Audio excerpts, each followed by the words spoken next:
Very good evening everyone. আজকে আমরা পড়তে চলেছি ক্লাসিক্যাল লিনিয়ার রিগ্রেশন মডেলের অ্যাসাম্পশনস। ক্লাসিক্যাল লিনিয়ার রিগ্রেশন মডেল বলতে আমরা কি বুঝি, এটা আমাদের প্রথম বিষয় আলোচনার। তো দেখো, ক্লাসিক্যাল লিনিয়ার রিগ্রেশন মডেল এই শব্দটাকে আমাদেরকে সবার আগে ভাঙতে হবে। যদি আমাদেরকে এটা বুঝতে হয় যে ক্লাসিক্যাল লিনিয়ার রিগ্রেশন মডেল বলতে আমরা কি বুঝি, তাহলে আমাদেরকে সবার আগে এই শব্দটাকে ভাঙতে হবে। ক্লাসিক্যাল, ক্লাসিক্যাল মানে কি? ক্লাসিক্যাল মানে হচ্ছে ওল্ড। ক্লাসিক্যাল মানে কি? Old, traditional. লিনিয়ার মানে কি? লিনিয়ার এই মডেলটার একটা অ্যাজাম্পশন, যে অ্যাজাম্পশনটাকে আমরা বলে থাকি linearity in terms of parameter. Linearity in terms of parameter, অর্থাৎ এই ইকুয়েশনটা বা মডেলটা in terms of parameter linear হয়। কিভাবে হয় সেটা আমি দেখাবো। রিগ্রেশন মানে কি? রিগ্রেশন মানে যেখানে আমরা একটা বা একটার বেশি ইন্ডিপেন্ডেন্ট ভ্যারিয়েবলের সাহায্যে একটা ডিপেন্ডেন্ট ভ্যারিয়েবলকে প্রেডিক্ট করছি। মানে ধরো, আমি কে কত ঘন্টা পড়ছে তার বেসিসে তার এক্সামের মার্কসটাকে প্রেডিক্ট করছি, বা আম, কে কত ঘন্টা এক্সারসাইজ করছে তার বেসিসে আমি তার হেলথের স্ট্যাটাসটাকে প্রেডিক্ট করছি, বা কে কত ঘন্টা ঘুমাচ্ছে তার বেসিসে আমি তার হেলথের স্ট্যাটাসটাকে প্রেডিক্ট করছি। তো একটা বা একটার বেশি ইন্ডিপেন্ডেন্ট ভ্যারিয়েবলের সাহায্যে যখন আমরা কোনো একটা ডিপেন্ডেন্ট ভ্যারিয়েবলকে প্রেডিক্ট করি, তখন দ্যাট ইজ কল্ড রিগ্রেশন। আর model is nothing but equation.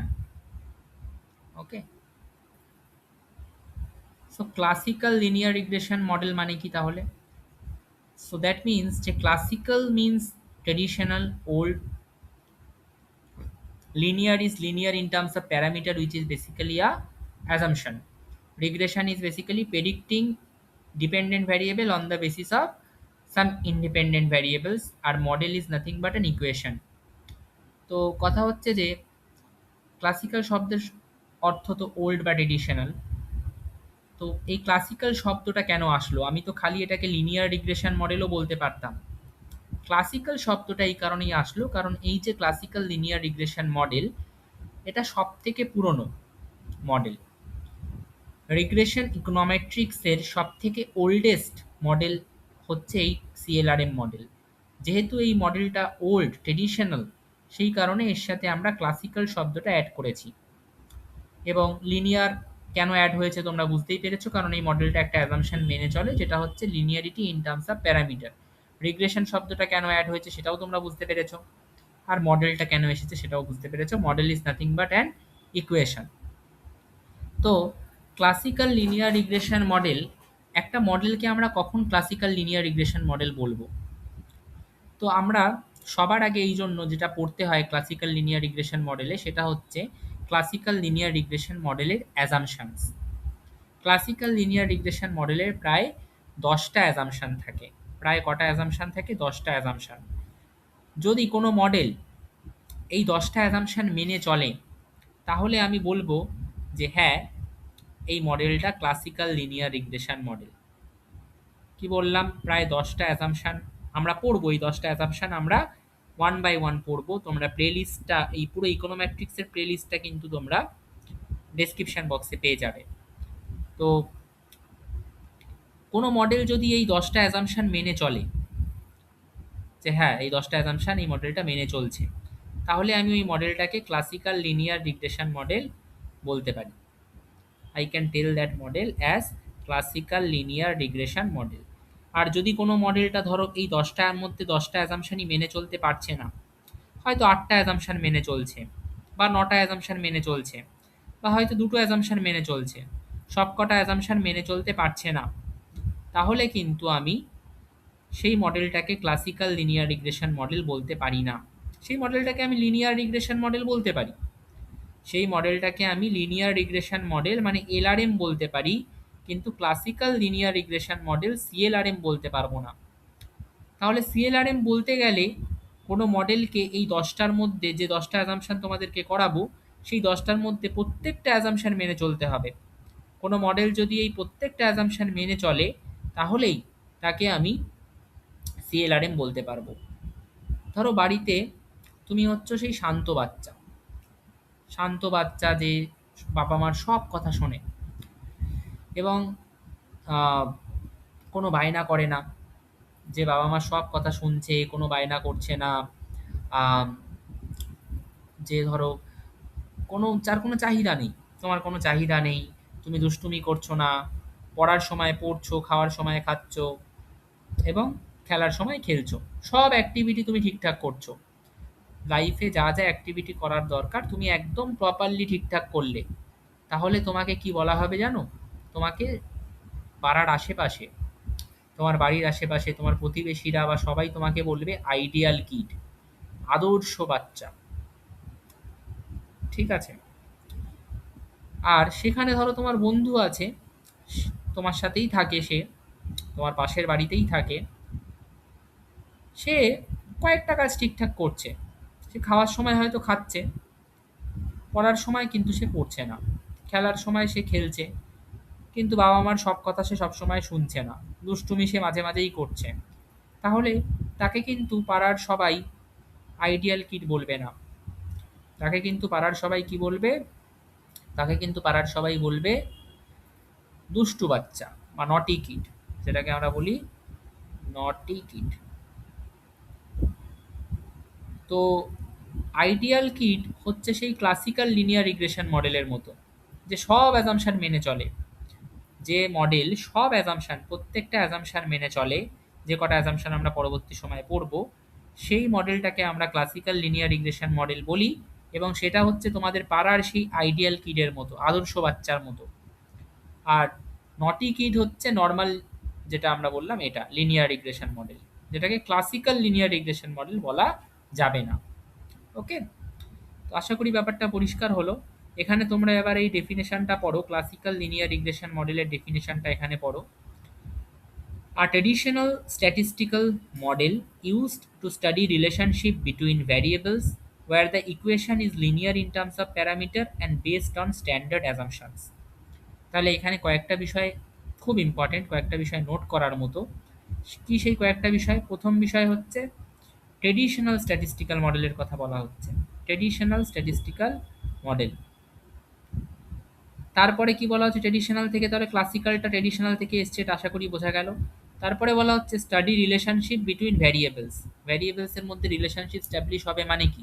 তার মানে আমরা আলটিমেটলি রিগ্রেশন করতে চাইছি, এবং ইকুয়েশনটা লিনিয়ার হতে হবে ইন টার্মস অফ প্যারামিটার, এটা আমি বোঝাবো অ্যাসাম্পশন পড়ানোর সময়, এটা বোঝাবো, কোনো চিন্তা নেই। এবং এই পুরো মডেলটা ইজ বেসড অন সার্টেন অ্যাসাম্পশনস, পুরো মডেলটা কিন্তু কিছু সার্টেন অ্যাজাম্পশনসের উপর ভিত্তি করে দাঁড়িয়ে আছে, যে অ্যাজাম্পশনসগুলো মেনে চললে ওই মডেলটাকে ক্লাসিক্যাল লিনিয়ার রিগ্রেশন মডেল বলা হবে, এবং যদি ওই অ্যাজাম্পশনগুলো ওই মডেলটা মেনে না চলে, তাহলে ওই মডেলটাকে আমরা শুধু লিনিয়ার রিগ্রেশন মডেল বলবো, ক্লাসিক্যাল লিনিয়ার রিগ্রেশন মডেল বলতে পারবো না। ক্লাসিক্যাল লিনিয়ার রিগ্রেশন মডেল কিন্তু ইকোনোমেট্রিক্সের একদম বেস, বেস বোঝো, বেস মানে হচ্ছে যে ধরো যাকে বলে ভিত, অর্থাৎ ইকোনোমেট্রিক্সের পড়াশোনা শুরু করতে গেলেই সবার আগে আমাকে ক্লাসিক্যাল লিনিয়ার রিগ্রেশন মডেল আর তার অ্যাজাম্পশন পড়তে হবে। আচ্ছা, এবার ধরো আমি দেখতে চাইছি এই বিষয়গুলো, কিন্তু আমি এই ইকুয়েশন কি করে লেখে, ইকুয়েশনের ফরম্যাট কি করে আসে, এই প্রত্যেকটা বিষয় কিন্তু আমরা আগে পড়াশোনা এই বিষয়ে করেছি। এই রিগ্রেশন কিভাবে হয়, এস্টিমেট কি করে করতে হয় রিগ্রেশনের প্যারামিটার, প্রত্যেকটা বিষয় কিন্তু আগে করানো হয়েছে। তোমরা প্লে লিস্টে গিয়ে প্রত্যেকটা ভিডিও পর পর দেখো। ওকে, আচ্ছা, এবার আসি যে একটা রিগ্রেশন ইকুয়েশন, ধরো আমি প্রেডিক্ট করতে চাইছি, আমার কাছে ধরো ডেটা আছে স্টাডি আওয়ার্স, কত ঘন্টা একটা স্টুডেন্ট পড়ছে, এবং আমার কাছে ডেটা আছে তার স্কোর, সে কত পারফর্ম করছে। তো আমার কাছে স্টাডি আওয়ার্সের ধরো ডেটা আছে, কথার কথা বললাম, আম, যে প্রথম যে স্টুডেন্ট, সে হয়তো দেখা গেছে সে সাপোজ 2 ঘন্টা পড়েছে এবং সে স্কোর করেছে 40। তারপরের যে স্টুডেন্ট, সে হয়তো 8 ঘন্টা করে পড়তো দিনে এবং সে হয়তো পেয়েছে 90। একজন স্টুডেন্ট 6 ঘন্টা করে দিনে পড়তো, সে হয়তো পেয়েছে 70। এবার এখানে দুটো কনসেপ্ট খুব ইম্পর্টেন্ট, একটা হচ্ছে ইন্ডিপেন্ডেন্ট ভ্যারিয়েবল, একটা হচ্ছে ডিপেন্ডেন্ট ভ্যারিয়েবল। এই ইন্ডিপেন্ডেন্ট ভ্যারিয়েবল কি, ডিপেন্ডেন্ট ভ্যারিয়েবল কি, কিভাবে এগুলোকে বুঝতে হয়, এই সব কিছু কিন্তু আগে অলরেডি করানো আছে। তোমরা কিন্তু প্লে লিস্টে গিয়ে সেই ভিডিওগুলো পরপর দেখবে, তাহলে কিন্তু কোনো ডাউট থাকবে না। ইন্ডিপেন্ডেন্ট ভ্যারিয়েবল এখানে কোনটা? ইন্ডিপেন্ডেন্ট ভ্যারিয়েবল মানে যে স্বাধীন, যে কারোর উপর নির্ভরশীল নয়। আর ডিপেন্ডেন্ট ভ্যারিয়েবলকে, ডিপেন্ডেন্ট ভ্যারিয়েবল হচ্ছে যে কারোর উপরে নির্ভরশীল। যেরকম আমাদের বাড়িতে আমাদের মা বাবা বা আমাদের বাবা হয়তো স্বাধীন বা মা হয়তো স্বাধীন একটা বয়স অবধি, যদিও তারপরে সবাই নির্ভরশীল হয়ে পড়ে, আমরাও একটা টাইমে বাবা মা হলে আমরাও নির্ভরশীল হয়ে পড়বো, কিন্তু একটা বয়স অবধি বাবা মারা কিন্তু স্বাধীন। কিন্তু সেই তুলনায় ছেলে মেয়েরা, অর্থাৎ বাচ্চারা, একটা বয়স অবধি কিন্তু ডিপেন্ডেন্ট। কাদের উপর ডিপেন্ডেন্ট? এই বাবা মার উপরেই ডিপেন্ডেন্ট।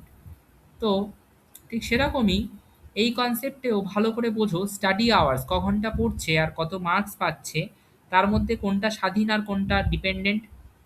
এখানে ইন্ডিপেন্ডেন্ট হচ্ছে ক ঘন্টা করে পড়ছো সেটা, এটা ইন্ডিপেন্ডেন্ট ভ্যারিয়েবল, এটা স্বাধীন, এটা কারোর উপরে ডিপেন্ড করছে না। কিন্তু স্কোর, কত মার্কস তুমি পরীক্ষায় স্কোর করবে, সেটা কিন্তু ডিপেন্ডেন্ট, সেটা কিন্তু স্বাধীন নয়, সেটা কিন্তু ডিপেন্ডেন্ট, সেটা কিন্তু পরাধীন। একজনের উপর সেটা ডিপেন্ড করছে, কার উপরে? ক ঘন্টা পড়ছি সেটার উপরে স্কোরটা ডিপেন্ড করছে। তো স্কোরটা কিন্তু ডিপেন্ডেন্ট ভ্যারিয়েবল। এবার এটার একটা ইকুয়েশন ফরম্যাট আছে। এটাকে আমরা ইকুয়েশন হিসেবে কিভাবে লিখতে পারি? ইকুয়েশনটাকে সবসময় এইভাবে লেখে, ডিপেন্ডেন্ট ভ্যারিয়েবল সমান সমান A plus B into independent variable. এই ডিপেন্ডেন্ট ভ্যারিয়েবলটাকে সাধারণত আমরা ওয়াই দিয়ে ডিনোট করি। আর এক মিনিট,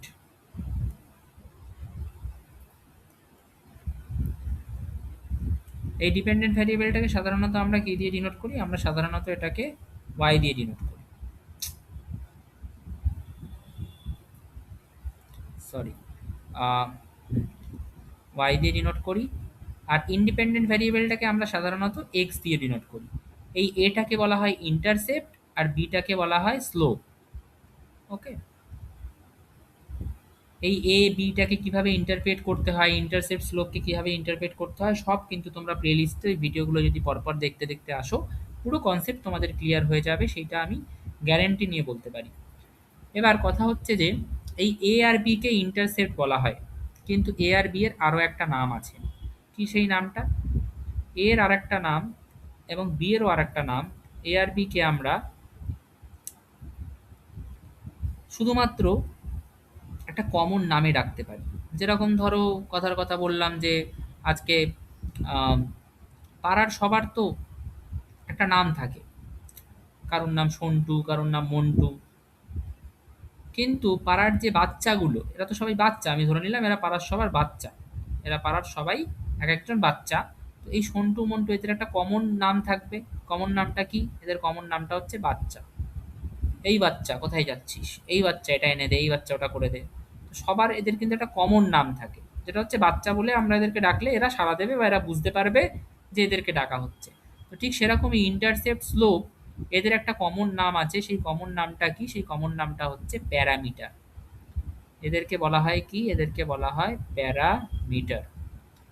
এবং আশা করি এই কনসেপ্টটা আমি এই অবধি বোঝাতে পেরেছি। এই জিনিসগুলো খুব সুন্দর করে এক্সপ্লেন করা আছে। তোমরা প্লিজ আমাদের আগের যে প্লেলিস্টের আগের ভিডিওগুলো পরপর দেখতে থাকবে, দেখে তারপরে এটাই আসবে। সো এই হচ্ছে আমাদের সিএলআরএম মডেলের জেনারেল ফর্ম। এবার অনেকের প্রশ্ন থাকবে যে এই সিএলআরএম এর মডেলে হঠাৎ করে এই ইউআইটা কি? বিটা জিরো বিটা ওয়ান তো প্যারামিটার, আমি বুঝলাম। আমি বিটা জিরো বিটা ওয়ান করে লিখিনি, আমি ওটাকে এ আর বি দিয়ে লিখেছিলাম। কি দিয়ে লিখেছিলাম? আমি ওটাকে দেখো এ আর বি দিয়ে লিখেছিলাম, Y equals to A plus B X, এইভাবে আমি লিখেছিলাম। এবার প্রশ্ন হচ্ছে যে তাহলে এখানে এ আর বি এর জায়গায় বিটা জিরো আর বিটা ওয়ান দিয়ে লেখা, এবং এই বিটা জিরো বিটা ওয়ান কিছুই না, এগুলো beta zero intercept, beta one slope coefficient, এবং এদের একটা কমন নাম কি? কমন নাম এদের প্যারামিটার।